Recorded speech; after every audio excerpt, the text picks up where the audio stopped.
Hello everyone. आज हम लोग बात करेंगे परिमेय संख्याओं के शांत और अशांत रूप के साथ ही हम लोग अपरिमेय संख्याओं के दशमलव प्रसार के बारे में भी जानेंगे। ये वीडियो क्लास 9 और 10th के अलावा कंपटीशन एग्ज़ाम जैसे यूपी टेट, सी टेट, पेट इनके लिए भी बहुत ही इम्पॉर्टेंट है, तो ध्यान से वीडियो देखिएगा। पहले नंबर पे हम लोग बात करते हैं परिमेय संख्याओं की। किसकी बात करते हैं? परिमेय संख्याएं। परिमेय संख्या के बारे में बात करेंगे। तो परिमेय संख्या क्या होती है, ये पहले ही मैंने बताया हुआ है पिछले वीडियोस में कि जो संख्याएं p/q के रूप में हो और जहां पर q का मान 0 ना हो, इनको हम परिमेय संख्याएं कहते हैं।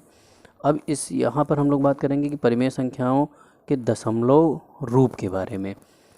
तो जब भी दशमलव रूप की बात करते हैं तो दशमलव रूप क्या होता है, दो प्रकार से लिखा जाता है। एक तो शांत, एक की हम बात करते हैं जिसको हम कहते हैं शांत, और दूसरे की जब हम बात करेंगे तो उसको हम कहते हैं अशांत। और साथ में इसमें एक और शब्द जुड़ा होता है, अशांत आवर्ती। इंग्लिश की जब बात करेंगे तो शांत को टर्मिनेटिंग बोला जाता है, अशांत को नॉन टर्मिनेटिंग रिपीटिंग बोला जाता है। तो पहले नंबर पे हम लोग आज बात करेंगे शांत संख्याओं के बारे में। शांत दशमलव प्रसार क्या होता है, तो पहले थोड़ा सा इसके बारे में लिख लेते हैं हम लोग, फिर हम समझेंगे कि क्या होता है वो। जैसे हम कह दें, यदि किसी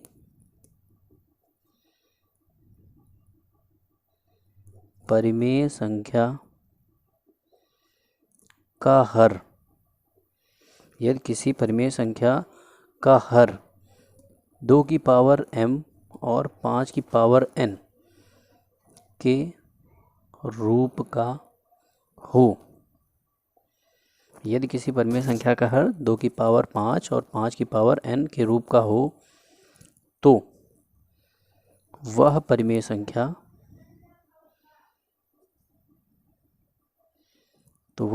संख्या क्या होती है? शांत होती है। तो वह परिमेय संख्या, या कह सकते हैं ऐसे कह लें तो उस परिमेय संख्या का दशमलव रूप या दशमलव प्रकार कह लूँ या दशमलव प्रसार कह लूँ, सब वही चीज़ है। दशमलव रूप या दशमलव प्रसार क्या होगा? शांत होगा। शांत होगा या होता है, जैसे भी आप लाइन बना पाएँ। और एक चीज़ यहाँ पे बात करेंगे, जहाँ जो m और n है, m व n है, जहाँ m व n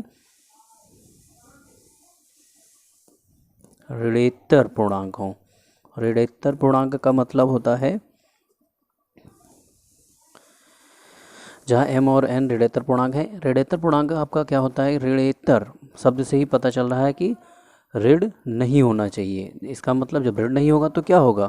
पॉजिटिव होगा, मतलब पॉजिटिव धनात्मक पूर्णांक हो या पॉजिटिव इंटीजर होना चाहिए। अब एग्जांपल से हम इसको समझ लेते हैं कि ये जो हमने लिखा हुआ है ये है क्या।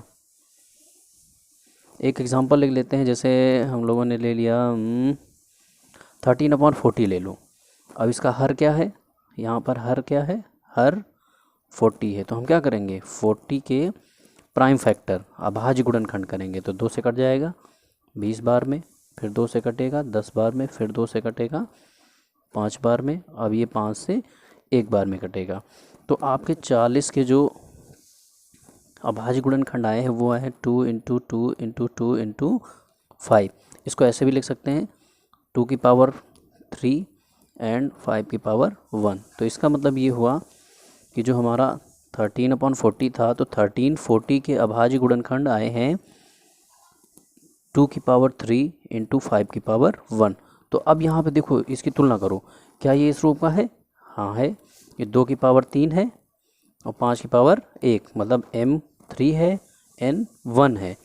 तो अब हम यहाँ पे सीधे सीधे लिख देंगे, चूँकि हर 2 की पावर m × 5 की पावर n के रूप का है,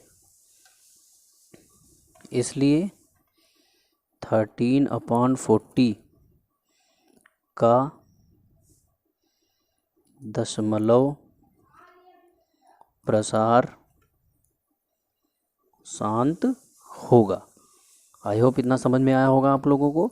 फिर से एक बार देख लेते हैं। यदि किसी परिमेय संख्या का हर 2 की पावर m 5 की पावर n के रूप का हो तो उसका दशमलव रूप या दशमलव प्रसार कैसा होता है? शांत होता है। और इसको पता करने के लिए हम क्या करते हैं, जो भी हर दिया हो उसके अभाज्य गुणनखंड कर लीजिए, उसको पावर के रूप में लिख लीजिए। अगर उसमें 2 और 5 आ रहा है तो वो शांत होगा। अगर इनके अलावा अगर कुछ और आ रहा है तो वो अशांत आवर्ती होता है। उसके बारे में भी हम आगे बात करेंगे। अच्छा, एक चीज़ और, हमने यहाँ शांत अशांत तो पता कर लिया, लेकिन जैसे इसी का दशमलव प्रसार निकालना हो तब क्या करेंगे? तो आपके पास 2 तरीके होते हैं। जैसे हम यहाँ पर दशमलव प्रसार निकालना है,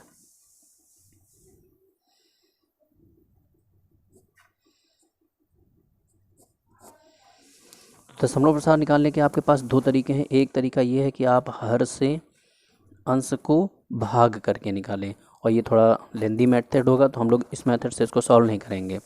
शॉर्टकट तरीका है, आपने अभी ऊपर सॉल्व किया है 13/2 की पावर 3 और 5 की पावर 1। तो इसको हल करने के लिए हम लोग क्या करें, 13/2 की पावर 3 5 की पावर 1।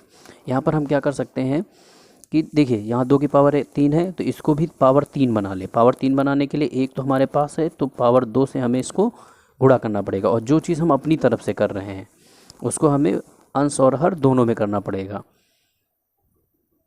ये देखिए, अब इसको जब हल करेंगे तो ये हो जाएगा 13 गुणे 5 की पावर 2 का मान होता है 25। यहाँ पर जब बात करेंगे तो ये हो जाएगा 2 की पावर 3 गुणे 5 की पावर 3। इसको और अच्छे से सॉल्व कर लें तो देखिए, ऊपर गुणा कर लीजिए, 25 3 75, 7 हासिल, 25 से कम 25 और 7 32 बटे। नीचे देखिए, जब पावर सेम हो, घात सेम हो, तो हम बेस को क्या करते हैं, आपस में गुणा कर लेते हैं, या इसको ऐसे लिख ले, 2 की पावर 2 गुणे 5 की होल पावर 3 बना लेते हैं। अब ये हो जाएगा 325 बटे ये 5 दूनी 10 की पावर 3। अब हमको यहाँ और कुछ नहीं करना, पावर में जितना अंक हो पीछे से उतने अंक गिनकर अंक दशमलव लगा देते हैं। मतलब पावर में 3 है तो पीछे से 3 अंक गिन लीजिए, 1 2 3। इसका मतलब 5 हो गया, 2 हो गया, 3 होगा, और यहाँ पर दशमलव लग जाएगा। यही आपका इसका दशमलव प्रसार हो जाएगा। तो ये समझ में आया होगा। ये तरीका भी सही है, लेकिन ये लेंदी हो जाएगा। यहाँ तो मान लीजिए छोटी वैल्यू है, आप तुरंत सॉल्व कर लेंगे, लेकिन कहीं कहीं बहुत बड़ी वैल्यू आ जाती है तो उससे भाग करने में बहुत दिक्कत होती है। तो आप सबसे आसान तरीका ये है कि आप क्या करें, हर को 2 की पावर m 5 की पावर n के रूप में बना लें। फिर आपको नीचे 10 लाना होता है, मतलब पावर सेम कर लीजिए, 5 दूनी 10, और जितना पावर 10 की पावर में जितना भी नंबर लिखा हो, 10 की पावर में जितना भी नंबर लिखा हो, आप क्या करें, उतने अंक पहले दशमलव लगा दीजिए। यही आपका आंसर हो जाता है। तो ये था आपका शांत रूप परिमेय संख्याओं का। अब हम लोग बात करेंगे अशांत आवर्ती क्या होता है।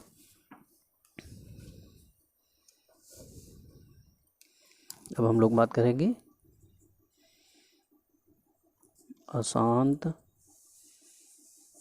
आवर्ती। इंग्लिश की जब बात करेंगे तो इसको हम कहते हैं नॉन टर्मिनेटिंग रिपीटिंग। शब्द से ही पता चला रिपीटिंग, इसका मतलब दशमलव में अंकों का रिपीटेशन होगा। जब हम इसकी परिभाषा की बात करेंगे, डेफिनेशन की जब बात करेंगे, तो हम इसको कह सकते हैं कि जब किसी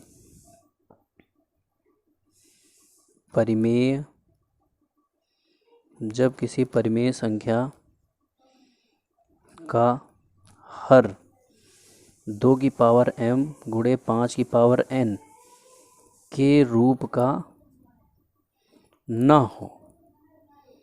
हो तब उस परिमेय संख्या का दशमलव प्रसार अशांत आवर्ती होता है। शांत में क्या था, 2 की पावर m 5 की पावर n के रूप का होना चाहिए। अशांत आवर्ती में क्या होता है, 2 की पावर m 5 की पावर n के रूप का नहीं होना चाहिए। इसको भी एग्जाम्पल से समझ लेते हैं हम लोग। जैसे कोई एक एग्जाम्पल ले लेते हैं 15/455। तो हम क्या करें, यहाँ पर हर क्या है 455, तो 455 के अभाज्य गुणन प्राइम फैक्टर निकाल लेते हैं। 5 है लास्ट में तो 5 से काट लीजिए। 5 45, 5 एकम 5। अब ये कटेगा 7 से, 7 एकम 7, 7 त्रिक 21। अब ये कटेगा 13 से, 13 एकम 13। तो अब इसका दशमलव प्रसार क्या आया, वो सॉरी अभाज्य फैक्टर क्या है, 15/455 को हम लिख सकते हैं 5 × 7 × 13। पावर लगाना चाहो तो एक ही एक बार है ये। तो क्या इस ये 2 की पावर m और 5 की पावर n के रूप का है, नहीं है, क्योंकि यहाँ 5 तो है लेकिन 2 नहीं है यहाँ पर। इसलिए ये इसका जो दशमलव प्रसार होगा वो अशांत आवर्ती होगा। तो यहाँ पे लिख देना है, चूँकि हर के अभाज्य गुणनखंड, हर के अभाज्य गुणनखंड 2 की पावर m × 5 की पावर n के रूप के नहीं है, नहीं है। इसलिए 15/455 का, इसलिए 15/455 का दशमलव प्रसार कैसा होगा, अशांत आवर्ती होगा। अच्छा, ये तो चलिए शांत अशांत पता करने का तरीका हो गया। अब जब इसका भी दशमलव प्रसार निकालना हो, दशमलव प्रसार, तो उसको निकालने के लिए हमें क्या करना पड़ेगा। यहाँ पर आपके पास एक ही तरीका है कि आप क्या करें, 15/455। तो पहले हम थोड़ा सा यहाँ पे चेक कर लेते हैं कि देखिए ये 5 से डिवाइड हो जाएगा। 5 × 15, 5 × 9 = 45, 5 एकम 5। तो ये कितना आया, यह 3/91। अब आपके पास यही एक तरीका बचता है इसका अशांत आवर्ती निकालने के लिए कि हम क्या करें, 91 से 3 को डिवाइड करें। तो दशमलव छोटा है तो दशमलव लगाएंगे, 0 बढ़ेगा। अभी भी छोटा है तो 0 लगा के 0 बढ़ा लेंगे। अब ये आपका जाएगा 3 बार, तो 3 बार जाएगा तो ये हो जाएगा 273। माइनस करेंगे तो आएगा 27। दशमलव लगा हुआ है तो 0 अपने आप आ जाएगा। अब ये जाएगा 2 बार, तो 19, 9, 9 दूनी 18, मतलब ये जाएगा 182 बार। 182, 2 बार में 182 आएगा। जब आप माइनस करोगे तो ये बचेगा 10 में से 2 गया 8, 88, 0। अब ये जाएगा 9 बार, 9 बार में आएगा 819। इसको आप माइनस करेंगे तो यहाँ पे बचेगा 61। अब ये जाएगा आपका 6 बार, 6 सॉरी पहले यहाँ दशमलव है तो 0 लगा लेंगे। 6 एकम 6 और 6 9 54। माइनस करेंगे 4 6, फिर 0 बढ़ जाएगा क्योंकि दशमलव लगा हुआ है। अब ये जाएगा 7 बार, 7 बार में आएगा 637। अब माइनस करेंगे तो आएगा 3। दशमलव लगा है तो एक बार तो 0 बढ़ जाएगा, लेकिन अभी भी छोटा है तो 0 लगा के फिर 0। अब ये जाएगा 3 बार, 3 बार ले जाओगे तो 270, 270 हो गया। और 270 हो गया तो अब ये देखिए फिर से वही नंबर आ गया। तो अब ये 2 बार जाएगा और 2 बार में 182। सॉरी पहले यहाँ पे माइनस कर लेते हैं।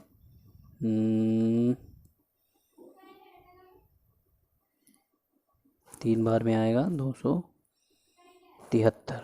माइनस करेंगे तो यहाँ 270 बचेगा। अब 2 बार में 182। अब देखिए यहाँ पे फिर से आप हल करेंगे तो वही नंबर 032,967 और यहाँ 032। देखिए ये नंबर और ये नंबर रिपीट होने लगा, इसीलिए यहाँ पे लिखा हुआ है रिपीटिंग। अशांत आवर्ती तभी होगा जब नंबर रिपीट होने लगे। तो इस चीज़ को हम ऐसे लिख सकते हैं 0.032,967 032 ... या इसी को लिखने का एक और तरीका है 0.032967। कौन सा नंबर रिपीट हो रहा है? वही नंबर रिपीट हो रहा है जिसके ऊपर हम बार लगा देते हैं। तो ये हो जाएगा इसका दशमलव प्रसार। आई होप आप लोगों को ये कॉन्सेप्ट समझ में आया होगा। बस इतना याद रखना है, आवर्ती मतलब रिपीटिंग, जब दशमलव के बाद नंबर रिपीट होने लगे, ठीक है, जब दशमलव के बाद नंबर रिपीट होने लगे तो वो हमेशा अशांत आवर्ती कहलाता है। जब दशमलव के बाद नंबर रिपीट ना हो, जैसे इससे पहले वाले वीडियो में था, यहाँ रिपीट नहीं होंगे, पूरा पूरा कट जाएगा। जब कट जाए, शेष ना बचे तो शांत। जब शेष बार बार रिपीट होने लगे, या भागफल में जब आपका बार बार पॉइंट के बाद नंबर रिपीट होने लगे तो अशांत आवर्ती। इसके बाद अब हम लोग बात करेंगे नेक्स्ट। अच्छा, एक चीज़ और यहाँ पे बताना चाहेंगे कि शांत और अशांत आवर्ती हमेशा परिमेय संख्याएं होती हैं। जब हम बात करते हैं अशांत अनावर्ती की, हम बात करने जा रहे हैं अशांत अनावर्ती की। इंग्लिश में इसको कहते हैं नॉन टर्मिनेटिंग नॉन रिपीटिंग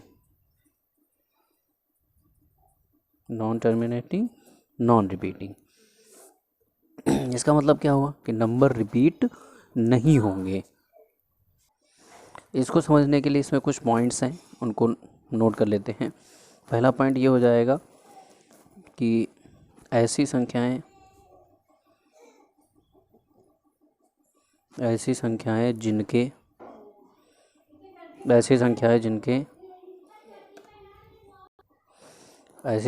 जिनके दशमलव प्रसार में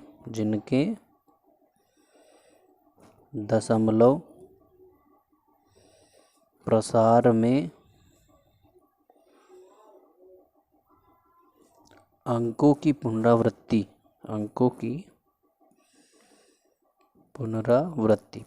का मतलब वही रिपीटेशन की बात कर रहे हैं। पुनरावृत्ति ना हो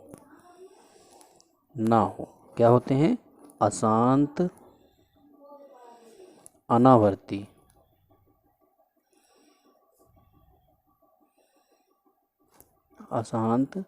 अनावर्ती संख्याएं होती हैं। जैसे हम बात कर लें एग्जाम्पल के तौर पे, यहाँ पे हम ले लें, जैसे लिख दिया जाए 0.0100100001 इस तरीके से, और डॉट डॉट डॉट। देखो अंकों की पुनरावृत्ति नहीं हो रही, क्योंकि एक बार 0 है, फिर 2 बार आया, फिर 3 बार आया, इस तरीके से। सेकेंड पॉइंट की बात करेंगे तो ऐसी संख्याएं, इसको हम कहेंगे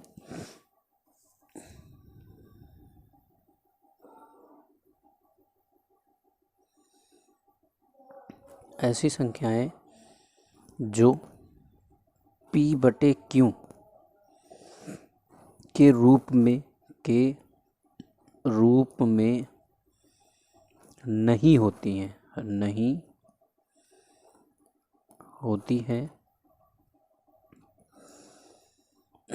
ऐसी संख्याएं जो P/Q के रूप में नहीं होती हैं, अर्थात जब P/Q के रूप में नहीं होंगी तो अपरिमेय होंगी, अर्थात अपरिमेय हो, तब उनका दशमलव प्रसार अशांत अनावर्ती होता है। इसके लिए जैसे हम एग्जाम्पल की बात कर लें, जैसे हम कह दें अपरिमेय संख्या हम किन्हें कहते हैं? जो अंडर रूट में लिखी जाती हैं। अब भाज्य संख्याएं हो अंडर रूट में हो, जैसे √2, √3, √5, डॉट डॉट डॉट डॉट, इस तरीके से बहुत सारी संख्याएं हैं, या एक्सेट्रा। और एक हम बात करेंगे जैसे पाई भी आपका क्या होता है? अपरिमेय होता है। और ये वेरी मोस्ट इम्पॉर्टेंट है, कंपटीशन एग्ज़ाम में हर बार लगभग ये क्वेश्चन रिपीट होता है कि पाई कैसी संख्या? पाई अपरिमेय संख्या है। और कुछ इंपॉर्टेंट पॉइंट हम पाई के बारे में भी देख लेते हैं यहाँ पर। जैसे नंबर 1 की बात हम कर लें, पाई पहली चीज़ अपरिमेय संख्या है। दूसरी चीज़ की जब हम बात करेंगे, जो पाई का मान है, पाई की वैल्यू होती है 3.14152। ये कभी इसमें नंबर रिपीट नहीं होते हैं। तो पाई का मान जब ये दिया हो 14 पॉइंट के बाद 3.141592, ये भी अपरिमेय है। ठीक, ये भी अपरिमेय होता है। जब हम पाई का एक और मान रखा जाता है सुविधा के लिए, जब हर जगह ये वैल्यू पॉसिबल नहीं है रखना, इसीलिए जब हम पाई की वैल्यू रखते हैं, या यहाँ पे ना लिखो, पाई की वैल्यू 22/7, तो 22/7 को जब हम हल करते हैं तब आता है 3.14285 और इसी के बाद फिर से ये नंबर आ जाते हैं, रिपीट होने लगते हैं 14285। आप लोग इसको सॉल्व करके देख लीजिए, 7 से 22 को भाग करेंगे तो यही नंबर आएंगे। अब देखिए यहाँ पे ये नंबर रिपीट हो रहा है। तो जब हम पाई के मान 22/7 की बात करेंगे तो ये क्या होगा, ये परिमेय है, परिमेय संख्या है। लेकिन जब पाई के मान 3.141592 की बात करेंगे तो ये अपरिमेय है, 22/7 परिमेय है। आई होप आप सबको शांत अशांत आवर्ती व अशांत अनावर्ती का कॉन्सेप्ट समझ में आ गया होगा। अब आप सब आसानी से परिमेय और अपरिमेय के बीच का अंतर भी समझ गए होंगे। अगर आप लोगों को मेरा पढ़ाया हुआ समझ में आया, कॉन्सेप्ट क्लियर हुआ है, तो आप मेरे वीडियो को लाइक करें, सब ज़्यादा से ज़्यादा सब्सक्राइब करें, और समझ में आया है तब भी, अगर समझ में नहीं आया है या कोई कमी रह गई है वीडियो में, तब आप कमेंट करके ज़रूर बताएं। Thank you.